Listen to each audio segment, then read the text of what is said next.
Welcome back Gowri tips. ఈరోజు మెఫా important topics జేఎన్టీయూకి R20, R19, R23 రెగ్యులేషన్ వాళ్ళకి most important and repeated topics అలాగే క్వశ్చన్స్ అనమాట. 4 సెట్స్లో చాలాసార్లు రిపీట్ అయినటువంటి క్వశ్చన్స్ అనమాట.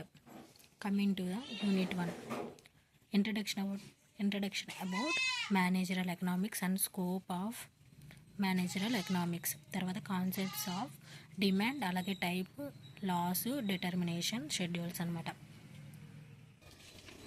Next one, elasticity of demand, its measurements and demand forecasting and methods of forecasting, concepts of supply and laws of supply. Unit 4, economics of scale, its type అలాగే limitations కూడా most important.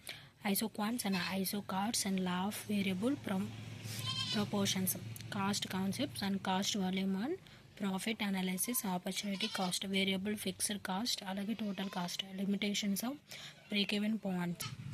Unit 3, perfect competition and concepts of monoplastic and monopoly,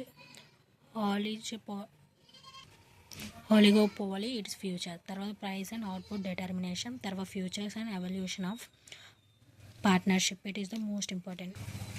Unit 4, ratio analysis, it is the sometimes ఏంటంటే advantage disadvantage only అడుగుతారు, sometimes అనే total explain చేయమని అడుగుతారు. తర్వాత funds and flow of cash flow, ఇది most important analysis. అలాగే వీటిలో problems అడుగుతారు. Capital budgeting, single and double entry system, ఇది కూడా మోస్ట్ ఇంపార్టెంట్. దాంట్లో అడ్వాంటేజ్ డిసడ్వాంటేజ్ అడుగుతారు. తర్వాత ఎవల్యూషన్ కూడా అడుగుతారు సమ్టైమ్స్. యూనిట్ 5, ఎన్పివి అలాగే ఐఆర్, 5 మెథడ్స్ అండ్ అలాగే సమ్టైమ్ ప్రాబ్లమ్స్ కూడా అడుగుతాడు.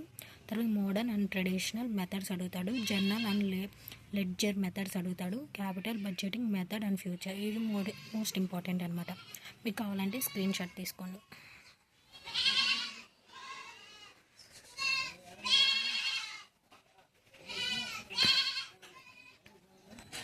మీరు పాస్ అవ్వాలనుకుంటే 3 యూనిట్స్ తర్వాత ఉంటే పాస్ అయిపోతారు. ఇది ఈజీగా పాస్ అవ్వచ్చు.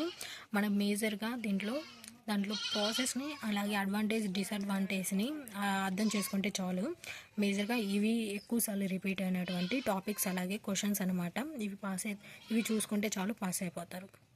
బిఫోర్ ఎగ్జామ్కి 3 days ఆ 2 days ముందు చూసుకున్నా చాలు పాస్ అయిపోతారు మీరు. Thank you for watching. Please subscribe, like and share.